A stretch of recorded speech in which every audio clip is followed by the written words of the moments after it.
وأنفقوا في سبيل الله ولا تلقوا بأيديكم إلى التهلكة وأحسنوا إن الله يحب المحسنين وأنفقوا في سبيل الله আল্লাহ বলতেছেন আল্লাহর পথে তোমরা সম্পদ ব্যয় করো।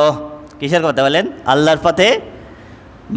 মান আনফাকা নাফাকাতান ফি সাবিলিল্লাহি কুতিবা লাহু সাবমিয়াতি দাইফিন। রাসূল আকরাম সাল্লাল্লাহু আলাইহি সাল্লাম বলেন, কেউ যদি আল্লাহর পথে কোনো অর্থ ব্যয় করে আল্লাহ রাব্বুল আলামিন সেটা তার জন্য 700 গুণ পর্যন্ত বৃদ্ধি করে দেন। সুবহানাল্লাহ, সুবহানাল্লাহ। ওয়া আনফিকু ফি সাবিলিল্লাহ, সম্পদ ব্যয় করো আল্লাহর পথে। ওয়ালা তুলকু বিআইদিকুম ইলাত তাহলুকা, খবরদার নিজেরা নিজেদেরকে ধ্বংসের ভিতরে ঠেলে দিও না। এতে দুই ধরনের কথা আছে। এক নম্বর হলো আপনার উপরে যাকাত ফরজ। আল্লাহ বলতেছেন এই যাকাতের অর্থ আল্লাহর পথে ব্যয় করো। যাকাতের অর্থ ব্যয় না করে নিজেকে তুমি নিজে ধ্বংস করো না। ওয়ালা তুলকু বিআইদিকুম ইলাত তাহলুকা, তুমি মনে করতেছো তোমার অনেক জমতেছে, আল্লাহ করছে না, তুমি কিন্তু ধ্বংস হচ্ছ, খবরদার এটা দিয়ে দাও। না দিয়ে নিজেরে নিজে ধ্বংস করো না, নিজেকে নিজে ধ্বংস করো না। মানুষের যেই হক আছে এই হক তুমি দিয়ে দাও, না দিয়ে আর একজনেরটা নিয়ে তুমি নিজেরে নিজে ধ্বংস করো না। এরপরে আর একটা তাফসীর হলো তুমি অর্থ অপচয় করে নিজেকে ধ্বংস করো না। তুমি মদ পান করো, মদ পানে কত কত অর্থ ব্যয় হয়, তাই না? আচ্ছা, এটার সাথে সাথে আবার নিজের ক্ষতি। আবার কি মদ পান করা নিজের শরীরের জন্য ক্ষতি না? ক্ষতি। সিগারেট, যারা চেইন স্মোকার, এখন দেখেন যারা চেইন স্মোকার তাদের কন্টিনিউ সিগারেটের পিছনে কী পরিমাণ টাকা ব্যয় হয়। আল্লাহ বলতেছেন এই অর্থ অপচয় করো না এমন পথে যেই পথে তোমার নিজের ক্ষতি হয়, তোমার নিজের কি হয়? ধ্বংস হয়। এমন পথে তুমি অর্থ কী করো না? অপচয় করো না, বরং ও আহসিনু, এই অর্থটা দিয়ে তুমি মানুষকে সাহায্য করো। তুমি অন্যায় পথে যে অর্থগুলো অপচয় করতেছো, যেটা তোমার লাগে না তুমি অহেতুক অপচয় করতেছো, আর যেটা তোমার জন্য ক্ষতি এই ক্ষতির পিছনে তুমি অপচয় করতেছো, এইটা অপচয় না করে এই অর্থ দিয়ে তুমি মানুষকে সহযোগিতা করো, মানুষের প্রতি ইহসান করো। ইন্নাল্লাহা ইউহিব্বুল মুহসিনিন, নিশ্চয় আল্লাহ ইহসানকারীকে খুব পছন্দ করেন। সুবহানাল্লাহ, যে মানুষের পিছনে অর্থ ব্যয় করে আল্লাহ তাকে খুব পছন্দ করেন। ওয়াতিমুল হজ্জ ওয়াল উমরাতা লিল্লাহ, আল্লাহর জন্য হজ এবং উমরা পালন করো।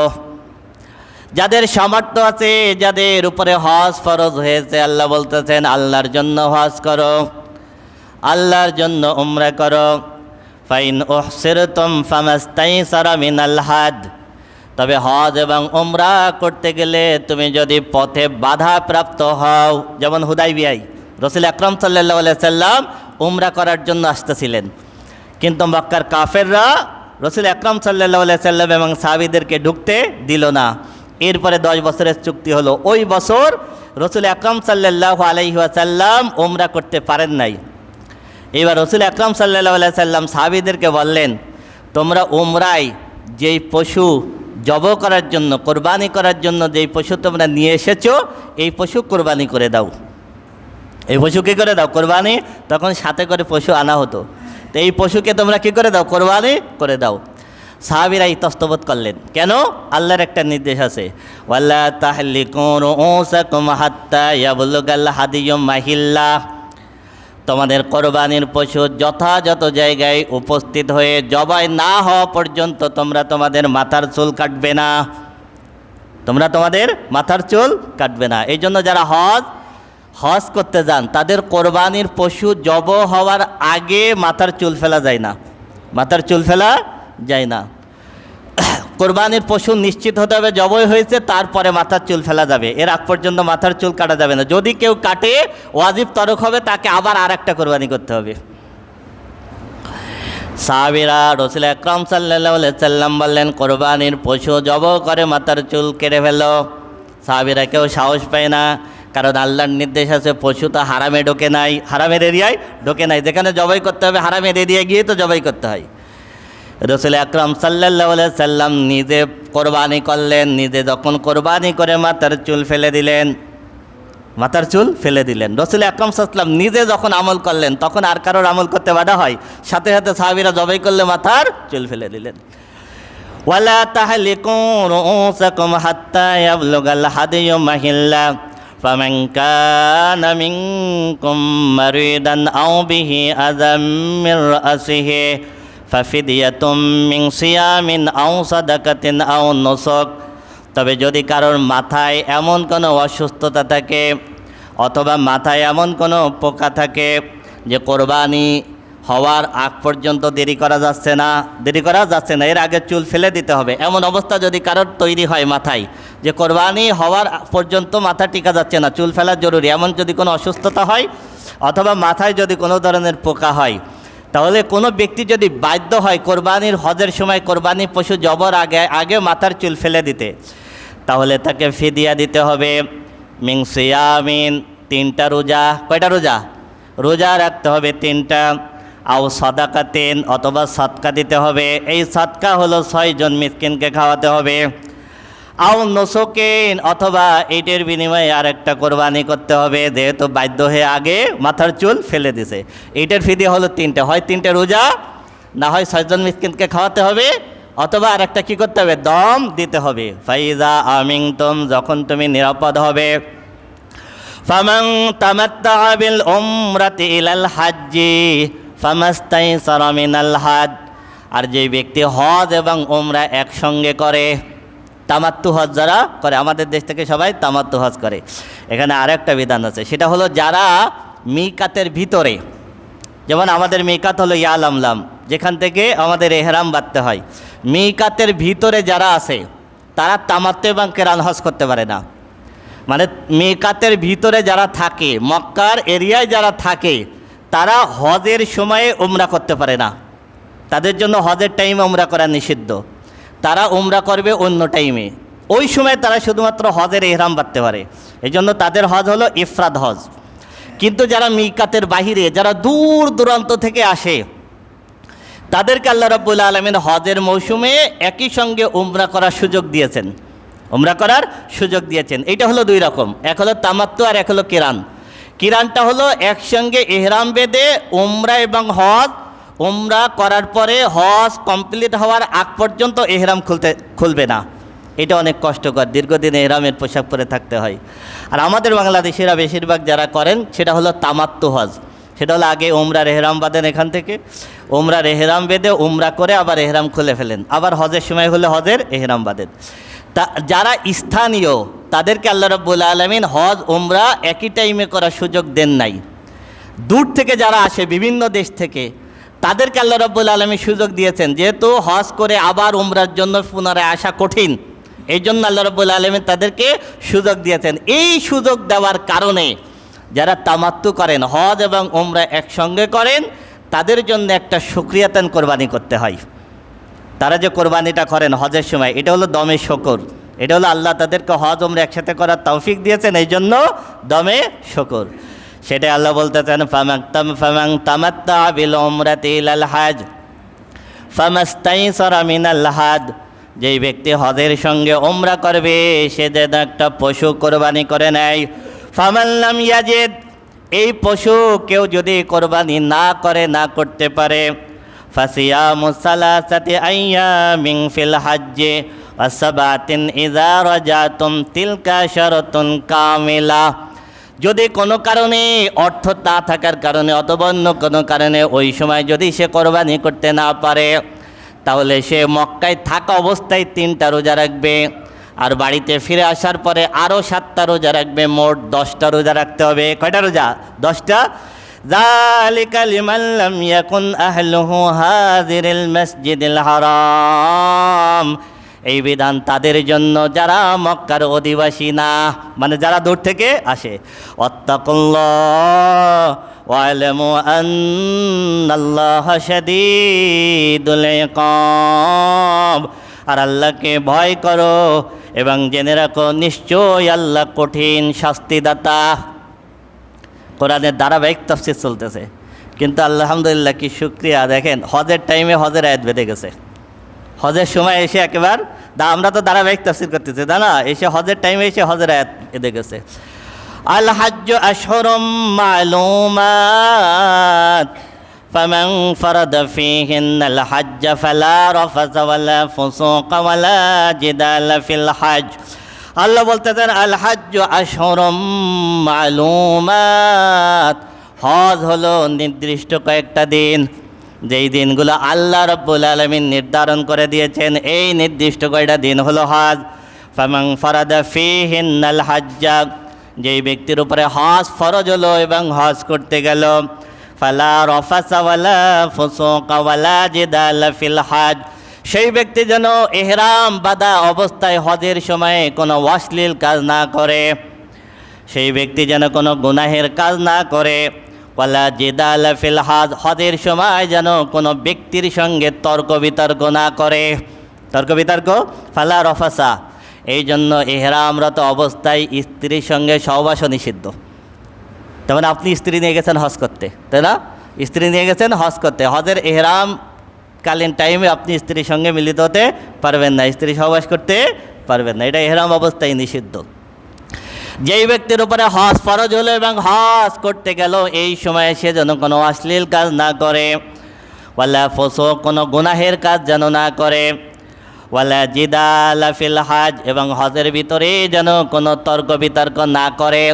আল্লাহ রসুল বলেছেন মান হাজ্জা হাযাল বাইত ফালাম ইয়ারফুস ওয়ালাম ইয়াফসুক রাজা কায়াউমিন ওয়ালাদাতু উম্মুহু। আল্লাহর নবী বলেছেন যেই ব্যক্তি আল্লাহর এই বাইতুল্লাহ হজ করলো আর এই হজের সময় কোনো অশ্লীল কাজ করলো না, গুনাহের কাজ করলো না, যেভাবে আল্লাহ নির্দেশ দিয়েছেন এই নির্দেশ পালন করলো, আল্লাহ রাব্বুল আলামিন তার জীবনের গুনাহগুলো এমনভাবে মাফ করে দেন। ওয়ালাদাতু উম্মুহু, কেমন যেন তার মা আজকে তাকে পৃথিবীর বুকে ভূমিষ্ঠ করেছে। সুবহানাল্লাহ। মান হাজ্জা হাযাল বাইত ফালাম ইয়ারফুস ওয়ালাম ইয়াফসুক রাজা কায়াউমিন ওয়ালাদাতু উম্মুহু, ওই ব্যক্তি হজ করে এমনভাবে ফিরে আসে নিষ্পাপ হয়ে যায় কেমন যেন আজকের দিনে তার মা তাকে পৃথিবীর বুকে ভূমিষ্ঠ করেছে। সুবহানাল্লাহ। পৃথিবীতে ভূমিষ্ঠ হওয়া শিশু সন্তানের কোনো গুনাহ থাকে? গুনাহ থাকে না। ওয়ামা তাফআলু মিন খাইরিন ইয়ালামুহুল্লাহ, আর তোমরা যেই নেকির কাজ করো তোমাদের সব নেকির কাজগুলো আল্লাহ জানেন। কে জানে? আল্লাহ। ওয়াতাজাওয়াদু ফাইন্না খায়রাজ যাদিত তাকওয়া, আর তোমরা হজের সময় প্রয়োজনীয় সামগ্রী নিয়ে যাও। ওই সময়ে ইয়ামানের কিছু মানুষ ছিল, ওরা হজে যাওয়ার সময় কিছু নিত না, একেবারে খালি হাতে বাড়ির থেকে বেরোয় যেত। যদি বাড়ি কেউ জিজ্ঞেস করতো তুমি খালি হাতে যাচ্ছ কেন, হজে তো একটা খরচ আছে, কিছু জিনিস নিয়ে যাওয়া লাগে, ওরা বলতো আল্লাহর উপরে ভরসা। কী করতো? আল্লাহর উপরে ভরসা। সামান্য কিছু অর্থ করি হয়তো থাকতো, কয়েকদিনের ভিতরে এটা শেষ হয়ে যেত, আর যাওয়ার পরে এরপরে খালি হাত মক্কায় এসে ভিক্ষা করতো। হজ করতে এসে কী করতো বলেন? এই কালচার এখনও আছে। এখনও দেখবেন মক্কায় নাইজেরিয়া, আফ্রিকান কিছু কিছু অঞ্চলের মানুষ আছে, ওরা কোনো হোটেল ভাড়া করে না, সাতালে শুয়ে থাকে, এবং খাবার দেওয়ার টাইম ওদের মুখস্থ, কোথায় কোথায় খাবার দেওয়া হয়, যে সমস্ত জায়গায় ফ্রি খাবার দিচ্ছে সব ওদের মুখস্থ। ওরা একবার আল্লাহর উপরে ভরসা করে চলে আসে। আল্লাহ রাব্বুল আলামিন বলতেছেন ওয়াতাজাওয়াদু, খালি হাতে বের হয়ে যাও না, ওয়াতাজাওয়াদু, হজের প্রয়োজনীয় সামগ্রী নিয়ে যাও।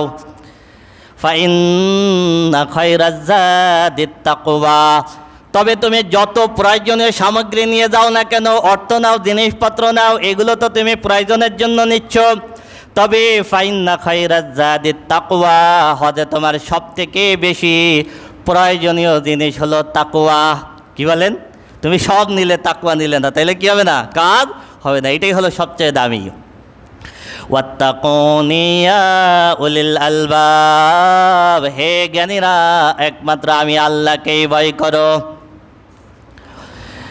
লাইসা আলাইকুম জুনাহুন আন তাবতাগু ফাদলাম মির রাব্বিকুম ফাইযা আফাদতুম মিন আরাফাতিন ফাযকুরুল্লাহা ইনদাল মাশআরিল হারাম। আর হজে গিয়ে যদি তোমরা স্বেচ্ছায় নেকির কাজ করো তাহলে সেটা তোমাদের জন্য গুনাহ হবে না, বরং উত্তম হবে। ফাইজা আফাতুম মিন আরাফাত, যখন তোমরা আরাফাত থেকে বের হয়ে আসবে, আরাফায় সূর্য অস্ত পর্যন্ত থাকতে হয়। সূর্য অস্ত হয়ে গেলে আরাফায় মাগরিবের নামাজ পড়তে হয় না। সূর্য অস্ত হয়ে যাবে, মাগরিবের রক্ত হয়ে যাবে, কিন্তু আরাফায় মাগরিবের নামাজ পড়তে হয় না। সূর্য অস্তের পরে ওখান থেকে বের হয়ে যেতে হয়, ওখান থেকে আসতে হয় মুজদালিফায়। মুজদালিফায় এসে মাগরিব এবং ঈশার নামাজ একসঙ্গে আদায় করতে হয়। এই মুজদালিফায় রাত্র যাপন করতে হয়। এই মুজদালিফার থেকেই জামরায় পাথর মারার পাথর নিতে হয়। এই পাথর সব মুজদালিফায় থাকে। এই মুজদালিফায় একটা মসজিদ আছে, এই মসজিদের নাম হলো মাশআরিল হারাম। আল্লাহ রাব্বুল আলামিন বলতেছেন ফাইজা আফাতুম মিন আরাফাত, যখন তুমি আরাফাত দিনে আরাফাত থেকে বের হয়ে আসবা, ফাযকুরুল্লাহ ইনদাল মাশআরিল হারাম, মুজদালিফায় যে মসজিদে মাশআরিল হারাম আছে এই জায়গায় থাকবা এবং আল্লাহর জিকির করবা। সুবহানাল্লাহ। সারা রাত বসে তুমি আল্লাহকে ডাকবা। ওয়াজকুরুহু কামা হাদাকুম, তুমি তোমার রবকে ডাকো, রবের জিকির করো, কারণ তোমার রব তোমাকে হিদায়েত দিয়ে এখানে এনেছেন। সুবহানাল্লাহ। আল্লাহ হিদায়েত না দিলে কেউ যেতে পারে? হ্যাঁ, কত মানুষের কত অর্থ আছে, তারপরেও কি যেতে পারে? পারে না। আবার দেখা গেল আপনার উপরে হজ ফরজ হয়েছে, করোনার সময় তো বহুত মানুষ ইচ্ছা থাকা সত্ত্বেও যাইতে পারে নাই। ওয়াইন কুনতুম মিন ক্বাবলিহি লামিনাদ-দাল্লিন, ইতিপূর্বে তুমি পথভ্রষ্ট ছিলে, আল্লাহ তোমাকে হিদায়েত দিয়েছেন। সুম্মা আফিদু মিন হাইসু আফাদান নাস, আগে যে ঘটনা আরেকটা বললাম সেটা হলো ওই সময় আইয়ামে জাহিলিয়ার যুগের মানুষেরা কিছু সিস্টেম চালু করেছিল। যেমন আগে বললাম ড্রেস আলাদা করছিল, বাড়ির সামনে দিয়ে পিছনে দিয়ে ঢোকার বিধান চালু করেছিল। একই রকমভাবে ওরা আর একটা নিজাম চালু করেছিল, যারা মক্কার অধিবাসী তারা আরাফা ঘুরে তারপরে মক্কায় আসবে, তারা কি আরাফায় যাবে। কিন্তু বাহির থেকে যারা হজ করতে আসবে তাদের আরাফায় যাওয়া নিষিদ্ধ ছিল। তারা আরাফায় উপস্থিত হতো না, তারা মুজদালিফায় থাকতো। তার মানে হলো মিনার থেকে মুজদালিফা ঘুরে আবার মিনা হয়ে মক্কায় আসতো। আর যারা মক্কার অধিবাসী ওরা মিনার থেকে আরাফায় গিয়ে মুজদালিফায় মিনা হয়ে মক্কায় আসতো। তার মানে হলো মক্কার বাহির থেকে যারা আসতো তাদের আরাফায় যাওয়া নিষিদ্ধ ছিল। আল্লাহ রাব্বুল আলামিন নির্দেশ দিয়ে দিলেন সুম্মা ফিদু মিন হাইসু আফাদান নাস, তোমরা সেই জায়গা ঘুরে আসবে যেই জায়গায় মক্কার স্থানীয় মানুষ ঘুরে আসে, তার মানে হলো আরাফা। আর আল্লাহর রসুল বললেন আল হাজ্জু আরাফা, আরাফাই হলো হজ। আরাফাই হলো কি? হজ। এই জন্য কোনো ব্যক্তি যদি আরাফায় উপস্থিত না হয় তাহলে তার হজ হবে না, তার হজ হবে না। এই জন্য বাইরের যাদের আরাফায় যাওয়া নিষিদ্ধ ছিল এটা আল্লাহ রাব্বুল আলামিন উঠাই দিলেন, সবাই আরাফা ঘুরে আসতে হবে।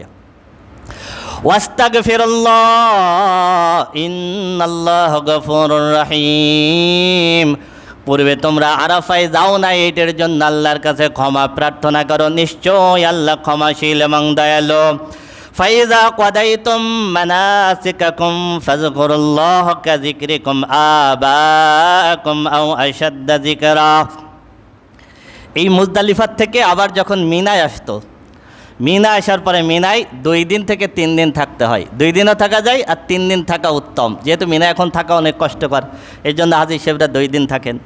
তাই এই 2 দিন যখন 3 দিন যখন ওইখানে থাকতো তখন থেকে নিজেদের বংশমর্যাদা বর্ণনা করতো। আমার দাদাই ছিল, আমার বাপই ছিল, অমুকতেই ছিল, এইভাবে নিজেদের বংশমর্যাদা বর্ণনা করত। আল্লাহ রাব্বুল আলামিন বলেন ফাইজা কাদাইতুম মানাসিকাকুম ফাযকুরুল্লাহা কাযিকরিকুম আবাকুম আও আশাদ্দা যিকরা। মিনায় যেমনিভাবে তোমরা তোমাদের বাপ দাদাদের স্মরণ করো, ওই বাপ দাদাকে স্মরণ না করে ওই রকমভাবে আল্লাহকে স্মরণ করো, অথবা বাপ দাদাকে যেমন স্মরণ করতে ওর থেকে বেশি আল্লাহকে স্মরণ করো, আল্লাহকে স্মরণ করো। ফামিনান নাসি মান ইয়াকুলু রাব্বানা আতিনা ফিদ দুনিয়া ওয়া মা লাহু ফিল আখিরাতি মিন খালাক। আর যারা আল্লাহর দরবারে এই দোয়া করে রব্বানা আতিনা ফিদ দুনিয়া, আল্লাহ তুমি আমাকে দুনিয়ায় দাও, হজে গিয়ে অধিকাংশ মানুষ শুধু দুনিয়া চায়। হজে তারা মক্কা মদিনায় সব জায়গায় দোয়া কবুল হয়, যেখানে যাবেন সেখানে দোয়া কবুল হয়। এই দোয়া কবুলের জায়গাগুলো পাওয়ার পরে বলে আল্লাহ আমাকে এই দাও, আল্লাহ আমাকে সেই দাও, যা চাই সব দুনিয়ার জন্য চাই। এমনটা খুব কম চাই, আল্লাহ তুমি আমাকে মাফ করে দাও, তুমি আমাকে জাহান্নাম থেকে মুক্তি দাও, জান্নাত দিয়ে দাও। আখিরাত খুব কম চাই মানুষ, বেশি দুনিয়া চাই। বেশি কি চাই বলেন? আল্লাহ বলেন ফামিনান নাসি মান ইয়াকুলু রাব্বানা আতিনা ফিদ দুনিয়া, যারা বলে আল্লাহ তুমি আমাকে দুনিয়ায় দাও, ওয়া মা লাহু ফিল আখিরাতি মিন খালাক, আল্লাহ রাব্বুল আলামিন হয়তো তাকে দুনিয়ায় কিছু দিবেন, ওয়া মা লাহু ফিল আখিরাতি মিন খালাক, কিন্তু বিনিময়ে তারা আখিরাতে কিছুই পাবে না। এরপরে আল্লাহ দোয়া শিখাই দিচ্ছেন ওয়া মিনহুম মান ইয়াকুলু রাব্বানা আতিনা ফিদ দুনিয়া হাসানাতাও ওয়া ফিল আখিরাতি হাসানাতাও ওয়া কিনা আযাবান নার, আর যারা বলে রব্বানা আতিনা ফিদ দুনিয়া হাসানাতাও ওয়া ফিল আখিরাতি হাসানাতাও ওয়া কিনা আযাবান নার, এই দোয়াটা ছোট হলেও অর্থ ব্যাপক। মানে হলো আল্লাহ তুমি আমাকে দুনিয়ায় কল্যাণ দাও, আখিরাতে কল্যাণ দাও এবং জাহান্নাম থেকে মুক্তি দাও। সুবহানাল্লাহ বলেন তো, কিছু বলতে বাকি আছে? কিছু বলতে বাকি আছে? আল্লাহ দোয়া শিখাই দিচ্ছেন তুমি এই দোয়া করবা, আল্লাহ তুমি দুনিয়ায় আমাকে কল্যাণ দাও, আখিরাতে কল্যাণ দাও এবং জাহান্নাম থেকে মুক্তি দাও। এই জন্য হজের টাইমে হাজি সাহেবরা সর্বাবস্থায় এই দোয়াটাই সবচেয়ে বেশি পড়েন। এই জন্য এই হজের টাইমে আমাদেরও কী করতে হয়? এই দোয়াটাই বেশি পড়তে হয়। উলাইকা লাহুম নাসীবুম মিম্মা কাসাবু আল্লাহু সারিউল হিসাব, এই দোয়া যারা করে আল্লাহ বলতেছেন তাদের জন্য আখেরাতে অংশ আছে। সুবহানাল্লাহ, তারা এর বিনিময়ে আখেরাত পাবে। নিশ্চয় আল্লাহ দ্রুত হিসাব গ্রহণকারী। ওয়াযকুরুল্লাহা ফি আইয়ামিম মা'দুদাত فمن تعجل في يومين فلا إثم عليه ومن تأخر فلا إثم عليه لمن اتقى। আল্লাহ বলতেছেন নির্দিষ্ট কয়েকটা দিন আমি আল্লাহকে বেশি স্মরণ করো, আল্লাহর জিকির করো, মানে মিনাতে যে কয়দিন থাকবা ওই কয়দিন বেশি বেশি আমি আল্লাহকে স্মরণ করবা, আমি আল্লাহর তাকবীর পাঠ করবা। এই জন্য এই কয়টা দিন 9 জিলহজ ফজর থেকে 13 জিলহজ আসর পর্যন্ত প্রত্যেক নামাজের পরে তাকবীর পাঠ করতে হয়। আল্লাহু আকবার, আল্লাহু আকবার, লা ইলাহা ইল্লাল্লাহু, আল্লাহু আকবার, আল্লাহু আকবার, ওয়ালিল্লাহিল হামদ। আমরা এখন পাঠ করতেছি না? এইটা হলো এই আয়াতের ভেতরে আল্লাহ নির্দেশ করলেন এই কয়দিন বাপ দাদার কথা বেশি বলবা না, বংশমর্যাদা বেশি বলবা না, আমি আল্লাহর বড়ত্ব বর্ণনা করবা, আমি আল্লাহর তাকবীর বলবা। ফামান তাআজ্জালা ফি ইয়াওমাইনি ফালা ইসমা আলাইহি ওয়া মান তাআখারা ফালা ইসমা আলাইহি লিমান ইত্তাকা। যদি তোমরা মিনায় 2 দিন থাকো তাহলে গুনাহ নাই, যদি 3 দিন থাকো তাহলে কোনো গুনাহ নাই। তার মানে ইচ্ছা করলে তুমি 11-12 এই 2 দিন থাকতে পারো, ইচ্ছা করলে তুমি 3 দিন থাকতে পারো, 11-12 এবং 13। এখন মিনায় থাকা অনেক কষ্টকর, এই জন্য সব হাজী সাহেবরা 2 দিন থাকেন। কিন্তু আল্লাহ বলতেছেন যদি তুমি 3 দিন থাকো লিমানিত তাকা, যেই ব্যক্তি বেশি তাকওয়া অর্জন করতে চায় সেটা তার জন্য উত্তম। 3 দিন থাকা বেশি উত্তম যদি 3 দিন থাকা যায়। ওয়াত্তাকুল্লাহ, আল্লাহকে ভয় করো। ওয়ালামু আন্নাকুম ইলাইহি তুহশারুন, আর জেনে রাখো নিশ্চয় তোমরা আল্লাহর কাছেই ফিরে যাবা।